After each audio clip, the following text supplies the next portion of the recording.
Hello, welcome to King Info. Today we are going to talk about gladiators. One of the most iconic characters in ancient Rome, the gladiator. Seen as strong, ferocious men who ruled the amphitheater games. But apart from their violent work, what else do we know about these ancient beings? Rather than being a skilled swordsman of high birth, gladiators were armed combatants often forced to entertain the masses in the Roman Republic and Roman Empire. Their violent confrontations took place in the infamous Colosseum, where they faced other gladiators, wild animals, and condemned criminals. Irrespective of their origin, gladiators offered spectators an example of Rome's martial ethics, and in fighting or dying well, they could inspire admiration and popular acclaim. The significant values a gladiator emboldens can still be seen in gladiators remaining a symbol of ancient Rome, studied with awe and fascination. The gladiator complex is an interesting one, as despite being the lowest of society and forced to their deaths for others' entertainment, they were still celebrated in high and low art, and their value as entertainers commemorated in precious and commonplace objects throughout the Roman world.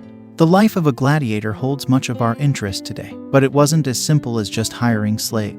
Let us explain. Becoming a gladiator. Majority of the time gladiators were criminals, prisoners of war, and most commonly slaves, being either sold or conquered for the purpose of training them into fierce fighters. But as the games became more and more famed, free men began signing contracts with gladiator schools due to the lure of glory and prize money, ranging from being desperate men out of work to professional freelance warriors, ex-soldiers, or sometimes even knights. As well, the gender of a gladiator wasn't always restricted to men, with a rise in female gladiators acclimating by the 1st century to become a common fixture in the games. Usually, these fighters were slaves forced to fight, as women volunteers were scarce. However, the respect of these women was still limited, and their participation was put to an end in 200 AD, when women fighters were banned. Their reputation. Back in the day, instead of Hollywood celebrity, the lower-class citizens of Rome saw gladiators as sex symbols and superstars. Treated similarly to today's Hollywood stars, these figures had their own endorsements, action figures for children, and public portraits displayed on the streets.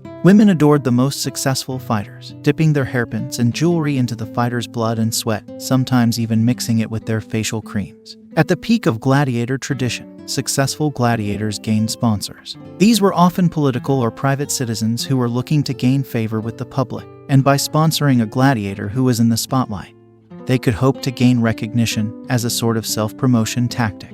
The training of a gladiator. Due to there being different fights, including full armor, light armor, animal fights, or expert fights, training varied according to the fighter's abilities. Their initial training, however, focused on getting their fitness levels up.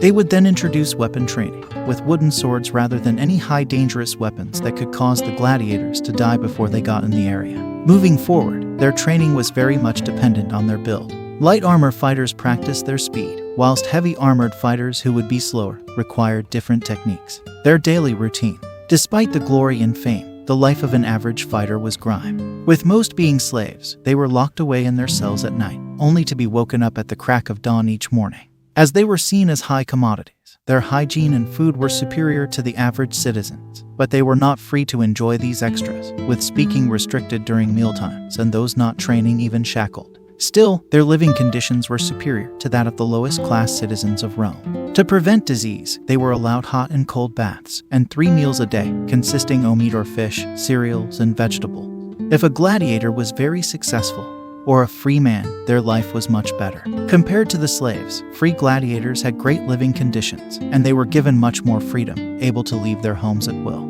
Majority of these gladiators were only expected to fight at most 5 times a year, which gave them plenty of free time to enjoy their winnings. Because of this, the life of a gladiator was appealing to some free men who lived worse off than these apparent slaves. Paid when they fought, with money, fame, glory. It's almost no surprise that some free men did enroll as gladiators. It was a lucrative role.